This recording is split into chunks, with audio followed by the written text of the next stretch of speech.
Bueno, muy buenos días a todos. Es un gusto venir a lo que para mí es el lejano oeste, a ver estas hermosas caras, esta tierra llena de hombres valientes y de mujeres piadosas.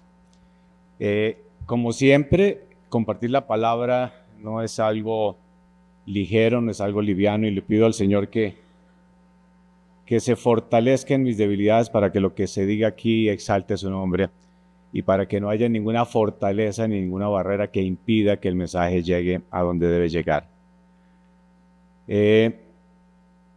Pongamos entonces en las manos del Altísimo este momento, si me permiten.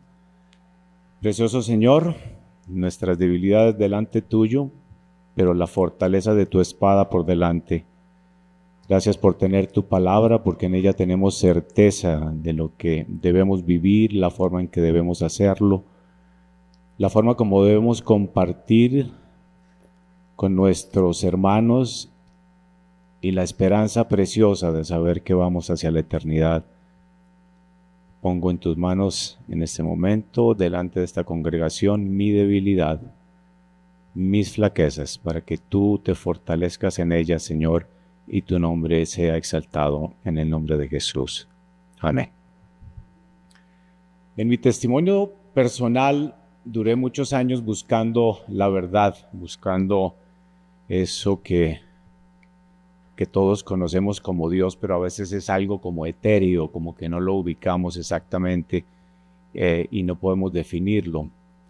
Estuve investigando en religiones hindúes, en los musulmanes, hasta hice meditación trascendental. Fue una búsqueda de muchos años en las que quise encontrar la verdadera espiritualidad, y la encontré en mi propia casa.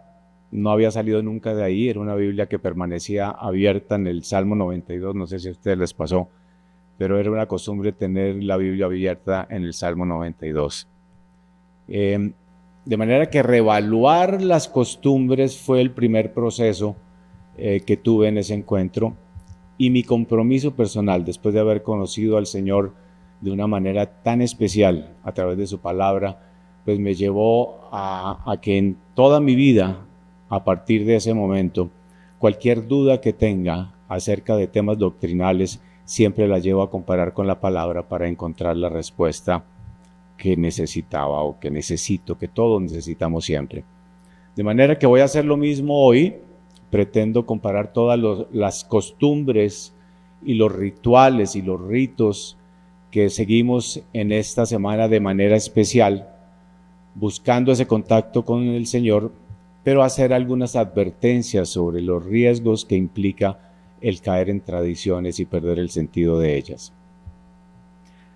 Un ritual, para comenzar en el tema definiendo lo que es un ritual y la diferencia con un rito, es aquello que está impuesto por la costumbre, mientras que un rito, por definición, es una serie de reglas que se siguen para celebrar una ceremonia.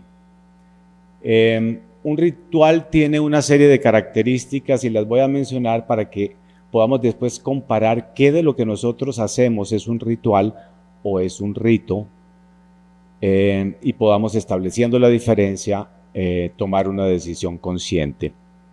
El ritual tiene 5 características, voy a mencionar 4. La primera es que sea uniforme, que la celebración se haga o que la costumbre se repita siempre de la misma forma. Segundo, que sea constante, que se celebre a lo largo de un periodo de tiempo de la misma manera.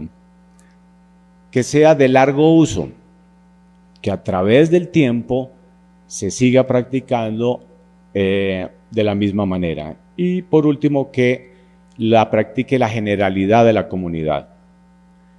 Un ejemplo es la celebración de los cumpleaños o el enviar flores en el día del aniversario.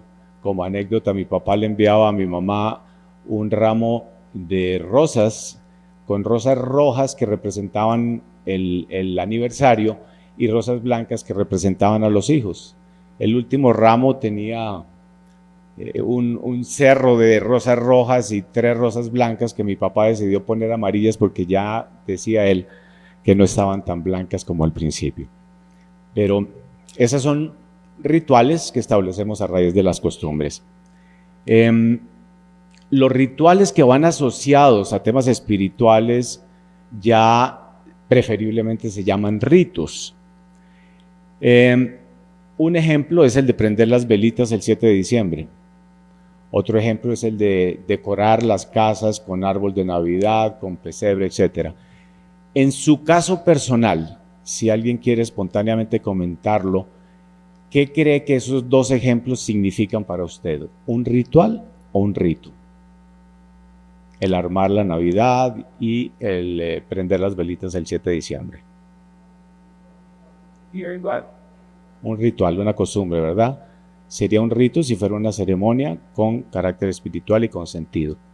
Ahí encontramos el primer punto importantísimo, porque como vamos a ver más adelante, podemos estar mezclando rituales y ritos con muchísima facilidad. Perder el significado de un rito es un riesgo asociado. Perder el significado de un rito es algo que en lo que se cae fácilmente, tanto en los ritos como en los rituales.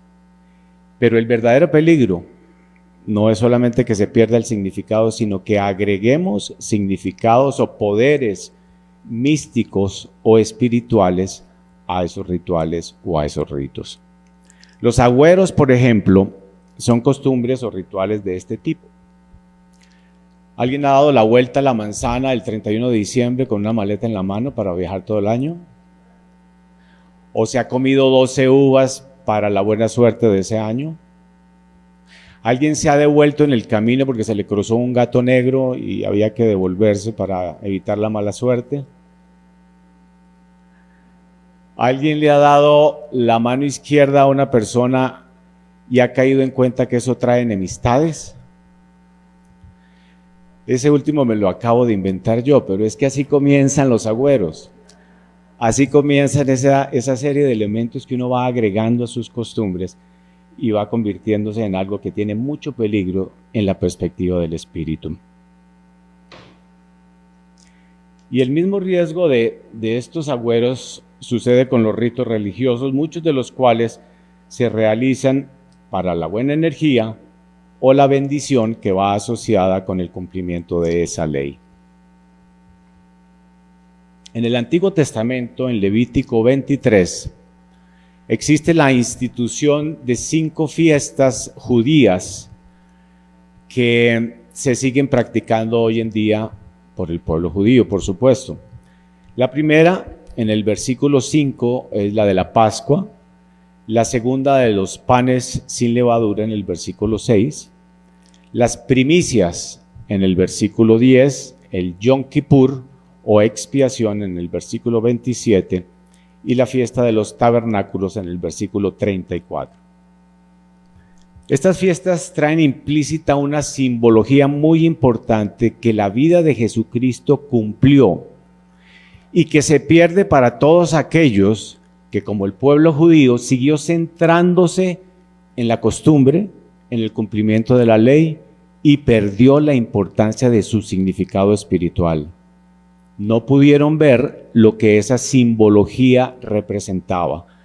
Cuando Jesús nos hablaba de ovejas o nos hablaba de cosas sencillas, elementales, lo hacía con un propósito. Eso se llaman las parábolas, ¿no es cierto? ¿Por qué lo hacía? Porque estaba utilizando elementos sencillos, de fácil comprensión, que fueran de uso cotidiano para que nosotros entendiéramos algo tan enorme como lo que significaba la transgresión de la ley divina, como lo que significaba, qué sé yo, el pecado, el amar al prójimo, etc. Siempre utilizó elementos que fueran de fácil comprensión. Entonces, vamos a revisar estas 5 fiestas establecidas en Levítico 23, y aunque se cumplen hoy en día por el pueblo judío, no las cumplimos nosotros, los cristianos, por razones distintas. Veamos la primera, la Pascua. ¿Alguien recuerda qué es la Pascua? La Pascua es el pasaje que llaman los judíos y es el paso de la esclavitud en Egipto a la libertad que los llevó a transitar en el desierto hacia la tierra prometida. La Pascua, en la perspectiva de la Biblia, dice en Juan 5, Nuevo Testamento, en el versículo 24 dice: de cierto os digo, el que oye mi palabra y cree al que me envió tiene vida eterna y no vendrá condenación, mas ha pasado de muerte a vida. Nuestro pasaje, nuestra fiesta de Pascua debe ser no el recordar la salida de Egipto, sino el recordar y vivir con el gozo de la salida del pecado para pasar a vida. Ahí se rompe la simbología del rito, de la costumbre, y se convierte en una vivencia con sentido. La segunda es la fiesta de los panes sin levadura. Hace referencia a los múltiples versículos que comparan la levadura con el pecado. Vuelvo a utilizar el ejemplo de las parábolas, ¿no?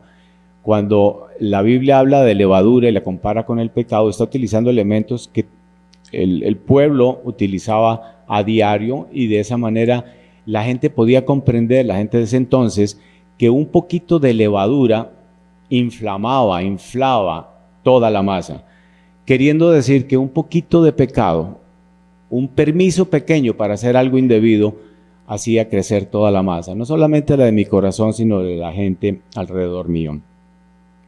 En 1 Corintios 5:8 dice: así que celebremos la fiesta no con la vieja levadura, ni con la levadura de malicia y de maldad, sino con panes sin levadura de sinceridad y de verdad. La tercera fiesta es la fiesta de las primicias. En esta se llega fácilmente a la conclusión de que la festividad de las primicias, de las cosechas, por supuesto, son una verdadera parábola para entender que Cristo es la primicia de todos aquellos que hemos muerto a la carne y hemos resucitado. Tenemos una vida glorificada después de la primicia que fue Cristo. El versículo que lo describe fácilmente o claramente es 1 Corintios 15, 22. Qué velocidad, muchas gracias. Dice: porque así como en Adán todos mueren, también en Cristo todos serán vivificados, pero cada uno en su debido orden. Cristo las primicias, luego los que son de Cristo en su venida. Entonces las primicias judías pasan a ser para nosotros la comprensión del concepto de que Cristo es la primicia de todos los que resucitaremos al final de los tiempos junto con Él. Este versículo lo volveremos a tocar más adelante para recordar lo que debe pensar un seguidor de Cristo en el día de hoy, de Domingo de Ramos. Pasemos al cuarto, es el Yom Kippur o de la expiación. Se conecta espontáneamente, para quienes tienen ojos para ver y oídos para escuchar, con el sacrificio, esta vez único y suficiente, de Cristo Jesús. Hebreos 10:10 dice: en esa voluntad somos santificados mediante la ofrenda del cuerpo de Jesucristo, hecha una vez para siempre. Y ciertamente todo sacerdote está día tras día ministrando y ofreciendo muchas veces los mismos sacrificios que nunca pueden quitar los pecados. Pero Cristo, habiendo ofrecido una vez para siempre un solo sacrificio por los pecados, se ha sentado a la diestra de Dios. Es una advertencia realmente muy dura para aquellos que aún piensan que la repetición de un sacrificio o el mismo sacrificio van a ser suficientes o necesarios para el perdón de pecados. Aquí dice con total claridad: ciertamente todo sacerdote está día tras día ministrando y ofreciendo muchas veces los mismos sacrificios que nunca pueden quitar los pecados. ¿Qué sacrificios están haciendo o estamos haciendo, cada uno de nosotros pensando que con eso vamos a expiar nuestro pecado? Es una ofensa terrible contra aquel que murió una vez para siempre por los nuestros y que no necesita repetirse día a día. La última es la fiesta de los tabernáculos, haciendo alusión a la época en que el pueblo en el desierto tenía un sitio de encuentro con Dios que era una tienda que ellos podían pasar de un lugar a otro en su proceso de migración hacia la tierra prometida. Esta fiesta de los tabernáculos también nos recuerda el hecho de que el punto de encuentro del hombre con Dios era ese tabernáculo que tenía varios espacios, varios compartimientos. ¿Ustedes recuerdan cuáles eran? El lugar santo era el primero, ahí podía entrar el sacerdote, hacer los sacrificios, año tras año se hacían los sacrificios para la expiación de pecados del pueblo. Y había un lugar al que se entraba solamente una vez al año y entraba solamente el sacerdote, que era el lugar santísimo. El sacerdote tenía que entrar ¿cómo? Sí. Y como tenía su mancha, eventualmente tenía que entrar con un pie amarrado a un lazo. Eso porque si entraba con mancha, pues quedaba ante la presencia de Dios completamente fulminado. Y tenían que sacarlo, por supuesto, nadie más podía entrar al lugar santísimo, lo tenían que sacar al lado de la cuerda.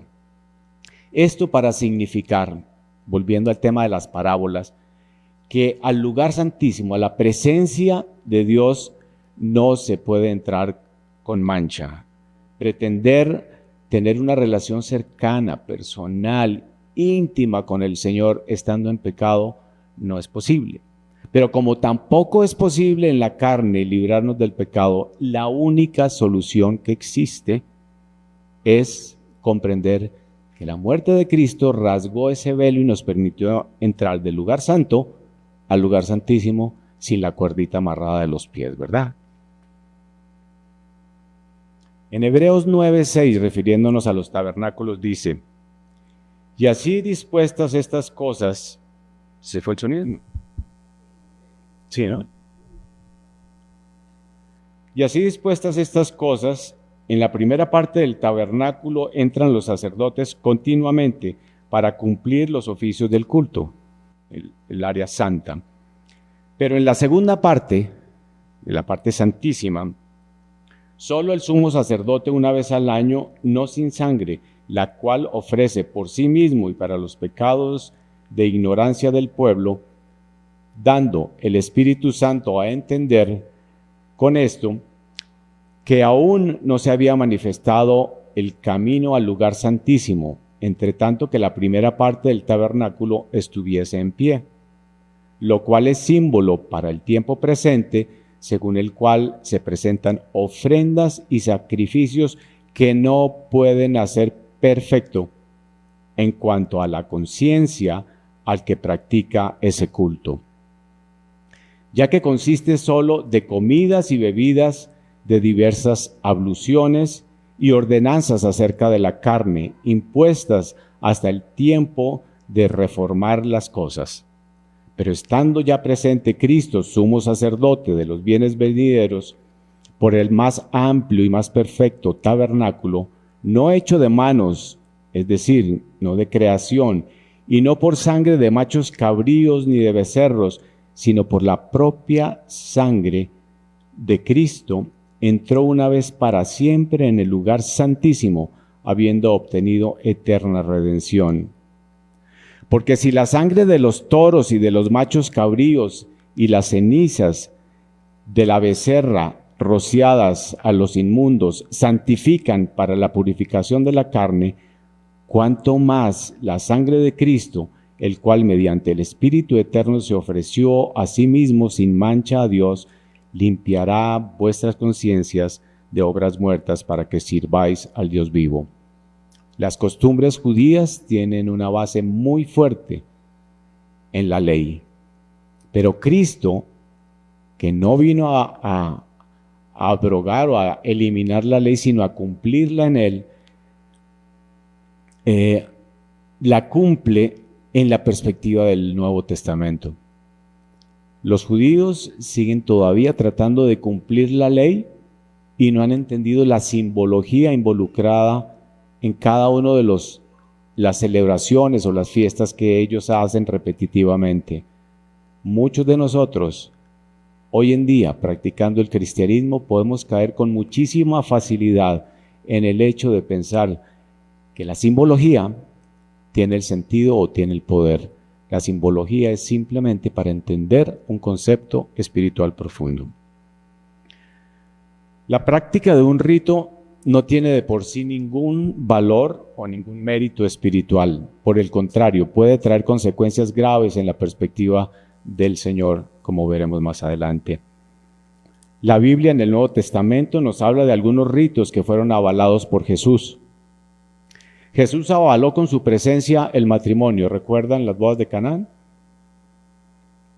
Pero Jesús fue mucho más allá. Él solo asistió, fue invitado al matrimonio, avaló ese acto en el que la pareja daba testimonio público, pero la postura sobre el matrimonio la dijo claramente en varios versículos, algunos en Génesis, Efesios.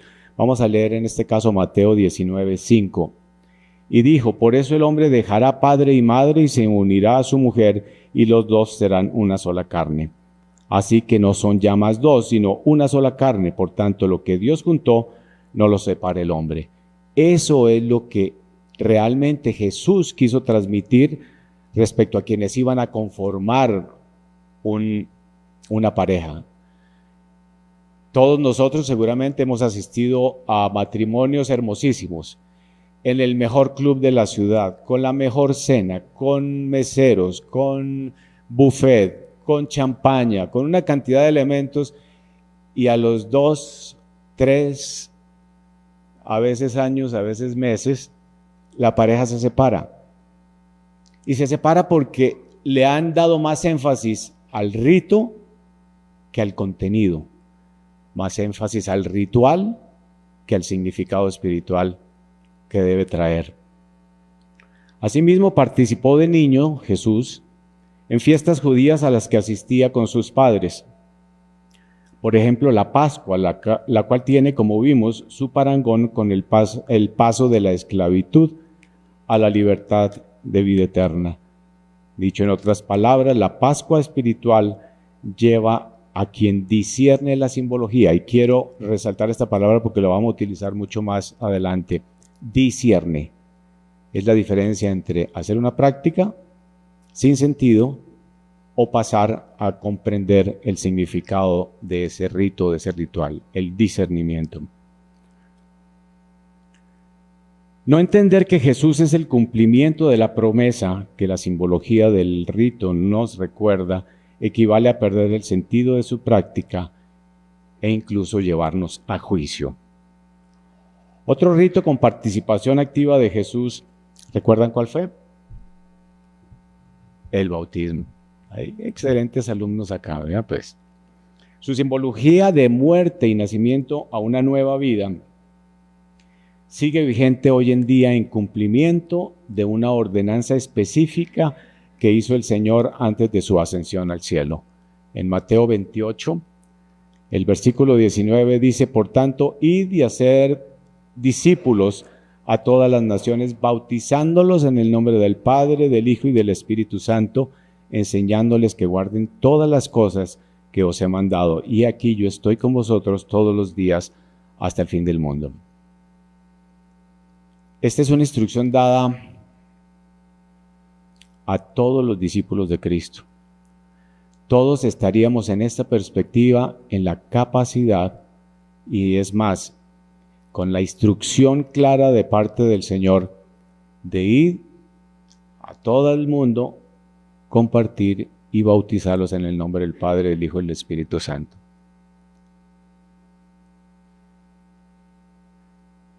Este silencio lo que significa es que ese bautismo que nos ha sido ordenado, no lo practicamos simplemente porque lo hemos dejado en un nivel de que solamente hay un grupo selecto que puede bautizar. Es cierto que debemos tener una cobertura de una iglesia, de la sana doctrina, pero cualquiera de ustedes podría bautizar según este versículo con total claridad. Todos debemos ir a compartir la palabra de Dios y bautizar en el nombre del Padre, del Hijo y del Espíritu Santo, compartiéndoles y animándolos a obedecer todas las cosas que Él nos dejó. Jesús advirtió en Mateo 5:17 que Él no venía a abrogar la ley, sino a cumplirla. De manera que hemos visto que todas esas leyes judías que ellos representan mediante sus fiestas, no se anularon, sino que se cumplieron en Cristo Jesús. Entonces hay que entender lo que significan cada una de ellas, como ya hemos revisado a la luz de la Biblia, para comprender que Jesús es el cumplimiento total de la ley. Sin embargo, no hay bíblicamente una instrucción sobre lo que hoy conocemos como la Semana Santa. Por lo cual quiero referirme a las costumbres de Semana Santa y la Semana Santa como costumbre. Según la costumbre, la Semana Santa recuerda los últimos días de Jesús, su muerte, su pasión, su sepultura y su resurrección. ¿Comienza cuándo? Por un pasaje a Miami. Mentir.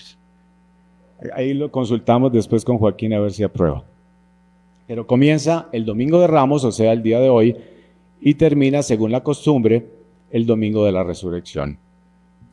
Algunos de los ritos más arraigados son el miércoles de ceniza, que es la Cuaresma. No voy a preguntar si alguien se puso la ceniza, porque no quiero hacerlo quedar mal con lo que vamos a leer ahora, ¿ok? Génesis 3:13, sobre el miércoles de ceniza, dice: entonces Jehová Dios dijo a la mujer: ¿qué es lo que has hecho? Y dijo la mujer: la serpiente me engañó y comí. Y Jehová Dios dijo a la serpiente: por cuanto eso hiciste, maldita serás entre todas las bestias y entre todos los animales del campo. Sobre tu pecho andarás y polvo comerás todos los días de tu vida. Y pondré enemistad entre ti y la mujer, y entre tu simiente y la simiente suya. Este te herirá en la cabeza y tú le herirás en el calcañar.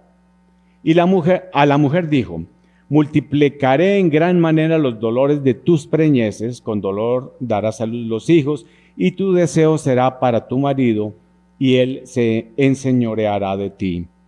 Y al hombre dijo: por cuanto obedeciste a la voz de tu mujer y comiste del árbol que te mandé diciendo: no comerás de él, maldita será la tierra por tu causa, con dolor comerás de ella todos los días de tu vida. Espinos y cardos te producirá, y comerás plantas del campo. Con el sudor de tu rostro comerás el pan hasta que vuelvas a la tierra, porque de ella fuiste tomados. Y aquí lo que nos dicen cuando nos imponen la ceniza: polvo eres y al polvo volverás. Este texto se refiere a la maldición que cayó sobre la humanidad en el momento en que el hombre altivo y orgulloso desobedeció la ley de Dios. Si este texto corresponde a la maldición que cayó sobre nosotros, imponernos la ceniza y que nos digan en el momento de la imposición: recuerda que estamos recordando nuestra maldición. ¿No les parece muy grave? Estamos asumiendo, estamos aceptando que nosotros somos polvo y en polvo nos vamos a convertir. No, señores, nosotros no nos vamos a convertir en polvo, tenemos vida eterna en Cristo Jesús.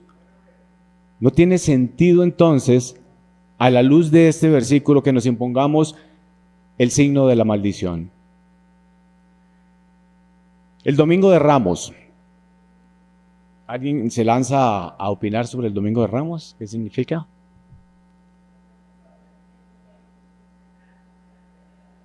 La entrada triunfal. Ok, vamos a ir un poquito más al fondo de lo que significa a la luz de la palabra. La fiesta de los primeros frutos, Levítico 23:40, dentro de las fiestas que recordamos de los judíos, la fiesta de los primeros frutos de Levítico 40 nos hablaba de llevar las primicias, ¿no es cierto? Dice así: y tomaréis el primer día ramas con fruto de árbol hermoso. Estoy leyendo Levítico 23:40. Ramas de palmeras, ramas de árboles frondosos y sauces de los arroyos, y os regocijaréis delante de Jehová vuestro Dios por 7 días. El regocijo era ¿por qué? Porque arrancaban las palmas y las ramas de los árboles con fruto. Para celebrar los primeros frutos, para celebrar las primicias.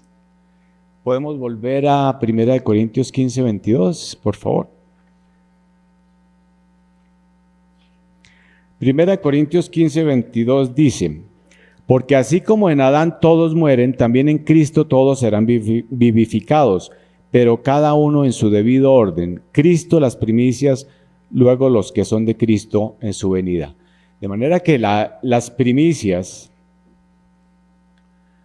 o el Domingo de Ramos, lo que estamos celebrando es precisamente las primicias, en parangón con la fiesta judía que arrojaba esas palmas para recordar o para adorar a Dios por los frutos que había obtenido de su cosecha.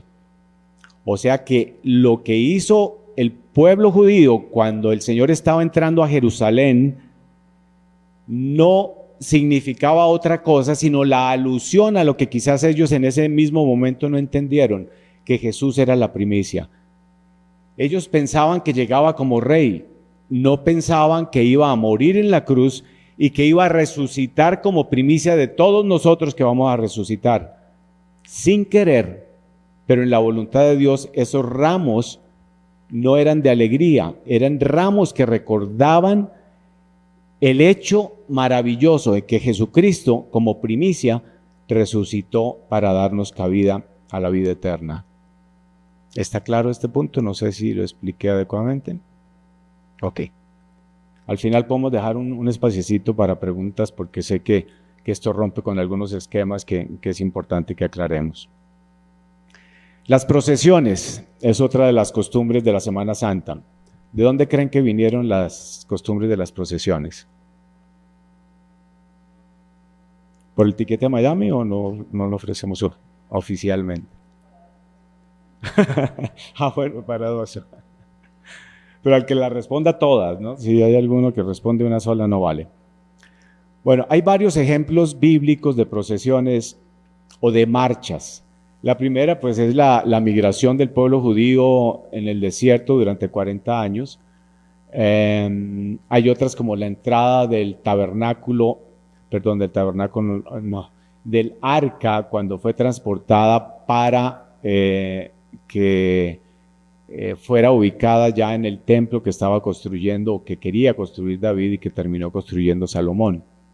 Pero me voy a referir a una procesión en especial porque es la que tiene un sentido espiritual de poder y que seguramente quizás es la que origina esta costumbre de las procesiones. Quiero comentarles que asistí buscando iglesias, recién llegamos acá a Cali, asistimos con mi familia a varias de ellas, tratando de buscar sana doctrina. Estoy feliz de haber encontrado esta porque encontré la sana doctrina que necesitaba. Pero en ese transitar, en esa procesión personal, encontré una en particular en la que nos citaron un día a hacer las 7 vueltas alrededor de la iglesia para derrocar los muros. La iglesia no se cayó, pero creo que lo que ella pretendía era derribar los muros espirituales. Pero cómo ese evento del Antiguo Testamento se lleva al tiempo presente para darle un sentido espiritual que no tiene. El versículo era Hebreos 1:30 y dice así: Por la fe cayeron los muros de Jericó después de rodearlos 7 días. La simbología no se aplica hoy en día a la destrucción de muros físicos, se refiere a la destrucción de los muros espirituales que se levantan contra la verdad. Son tan peligrosos y tan sutiles que nuestros propios hijos pueden estar viviendo las consecuencias de esos muros espirituales que nosotros, con falta de sabiduría, hemos ayudado a construir. Cuando confundimos estos ritos, estos rituales con el trasfondo real espiritual que tiene un principio, podemos caer en lo que los psicólogos, mi sobrina es terapista de familia, y ella habla de un término que es, no me acuerdo exactamente cómo lo denomina ella, pero es una serie, es una frustración, más que frustración, es cuando tú recibes algo y te deja marcado, como un trauma, esa es la palabra, muchas gracias. Se llama trauma religioso, y lo denomina así porque algunos padres, tratando de imponer a rajatablas la ley, confunden de tal manera a sus hijos que causan una repulsión y producen lo que ellos llaman el trauma religioso. De manera que nosotros mismos hemos podido eventualmente ayudar a construir esas murallas que se levantan en el espíritu. Segunda de Corintios 10:3 dice: pues aunque andamos en la carne, no militamos según la carne, porque las armas de nuestra milicia no son carnales, sino poderosas en Dios para la destrucción de fortalezas, derribando argumentos y toda altivez que se levanta contra el conocimiento de Dios, y llevando cautivo todo pensamiento a la obediencia a Cristo, y estando prontos para castigar toda desobediencia cuando vuestra obediencia sea perfecta. Este último versículo me golpeó durísimo, porque dice que nosotros podemos castigar la desobediencia, pero cuando la nuestra sea perfecta. De manera que las procesiones, a la luz de la Biblia, tenemos que revisarlas, tenemos que repasar. Yo los animo de verdad a que revisen estos textos, porque a veces uno sale de la iglesia, de la reunión, de la congregación, con alguna idea general, pero el fondo de esto vale la pena revisarlo, porque estamos en una época de mucho rito, de mucho ritual, y quizás por fuerza de la costumbre también hemos perdido su contenido. El Jueves Santo pues se refiere básicamente a la aprehensión de Jesús por parte de los soldados, y el Viernes Santo pues es todo el proceso mediante el cual Jesús es ejecutado. Sobre los días coinciden. El jueves habla específicamente, sobre el viernes, dice que es la víspera del día de reposo. El día de reposo obviamente es un sábado, y la muerte de Jesús pues fue en el día de reposo, que fue el día sábado, y el primer día de la semana es el domingo de la resurrección, de manera que en días sí estamos ajustados, pero en significado vale la pena reevaluarlos.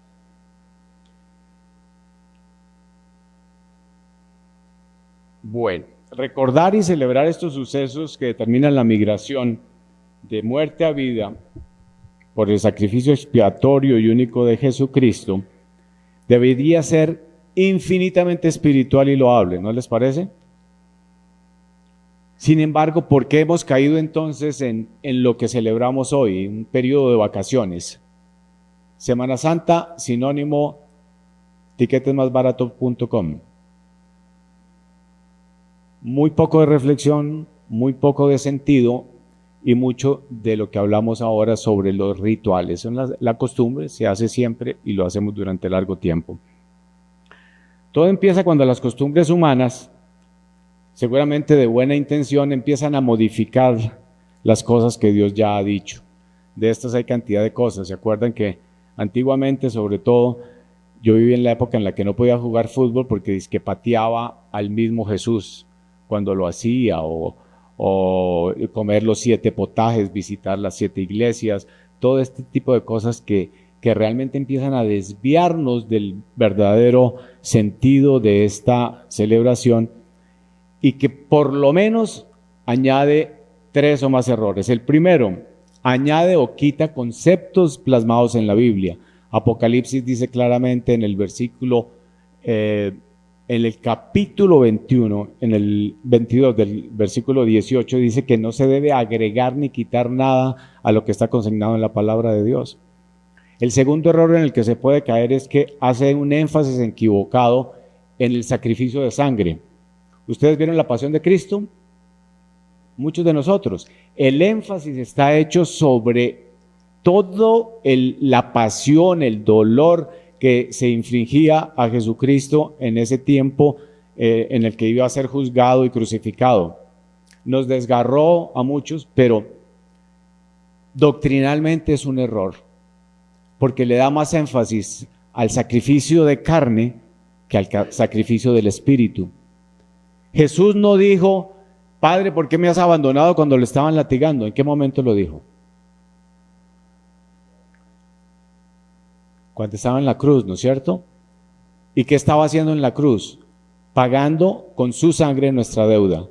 Dios se separa de su Hijo en el momento en que Él carga el pecado. O sea que el verdadero látigo lo recibió Jesucristo por el pecado nuestro, y en ese momento se aparta el Padre de Él, porque en el espíritu es su sacrificio. El latigazo es espiritual.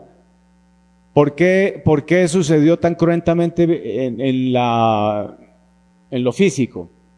Porque es otra parábola. La crucifixión es una parábola para que nosotros entendamos el profundo dolor del Señor en el espíritu, y que no podía explicarnos de otra manera sino a través de un sacrificio de carne.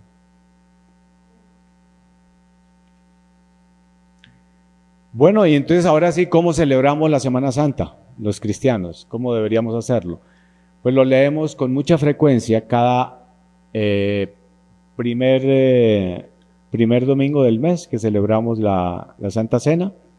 Ok, no voy a leerlo totalmente en función al tiempo, el versículo que siempre se leo, el capítulo 1 de Corintios 11, pero voy a leer algunos elementos que me parecen muy importantes. Este es mi cuerpo que por vosotros es partido, haced esto en memoria de mí. Refiriéndose a la muerte, dice, haced esto en memoria de mí, porque este es mi cuerpo, refiriéndose al pan. Y la sangre del nuevo pacto, es el vino que tomamos cuando hacemos la celebración.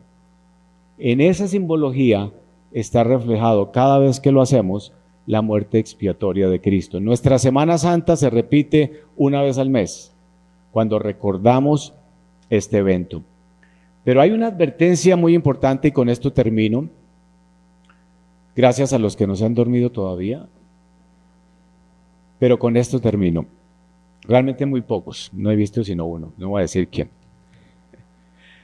Dice, por tanto, pruébese cada uno a sí mismo, en el versículo 28 de 1 Corintios 11. Por tanto, pruébese cada uno a sí mismo. ¿Qué es lo que está diciendo acá? Retomen el significado, no se pierdan en la simbología. Retomen el significado, pruébese cada uno a sí mismo. Y dice en el 29, porque el que come y bebe indignamente sin discernir el cuerpo del Señor, juicio come y bebe para sí. Y en el 30, por lo cual hay muchos enfermos y debilitados entre vosotros, y muchos duermen. Ese duermen se refiere a la muerte, también es una muerte espiritual.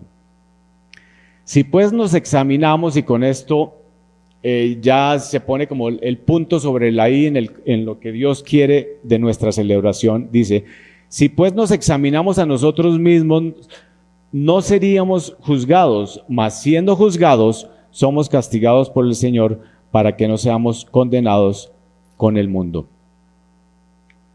Si nosotros podemos discernir lo que está sucediendo cuando celebramos la Santa Cena, si nosotros estamos en condición de dignos para celebrarla y no de indignos, y si nosotros podemos hacer el proceso reflexivo para entender lo que ahí está pasando, estaremos celebrando nuestra Semana Santa una vez al mes. El Señor no dice cuántas veces, pero aquí por costumbre lo estamos haciendo en la iglesia una vez al mes. Podría ser una vez a la semana, una vez al día, porque cada vez que lo hagamos, su muerte recordamos.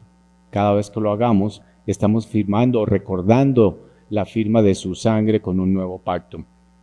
En resumen, dignidad nos está pidiendo, que no seamos indignos, sino dignos. ¿Quiénes son los dignos? ¿Quién puede entrar al lugar santísimo? ¿Perdón? Así es, los que hemos sido justificados. Si hay alguien acá que no ha recibido a Cristo como su Salvador, hágalo ahora mismo.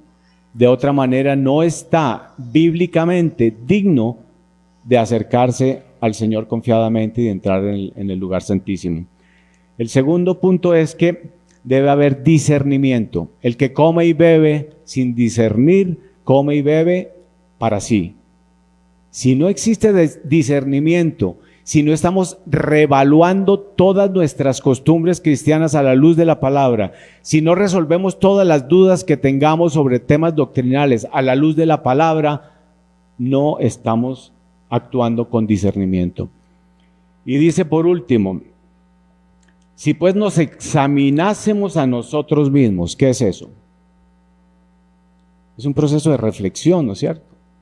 ¿Cómo estoy evocando, cómo estoy afrontando, cómo estoy llegando a esa celebración? Entonces ese proceso reflexivo nos evitaría el ser juzgados, pero si no lo hacemos, supongamos que dejamos pasar una y otra Semana Santa sin ese proceso de reflexión, viviéndolo indignamente, sin discernimiento, ¿qué es lo que pasa? Siendo juzgados, somos castigados por el Señor, para que no seamos condenados con el mundo. Dios castiga a sus hijos porque los ama, porque el Señor corrige a quien Él ama y castiga a aquel a quien recibe como hijo. En resumen, dignidad, discernimiento y reflexión. Que tengamos una feliz Semana Santa.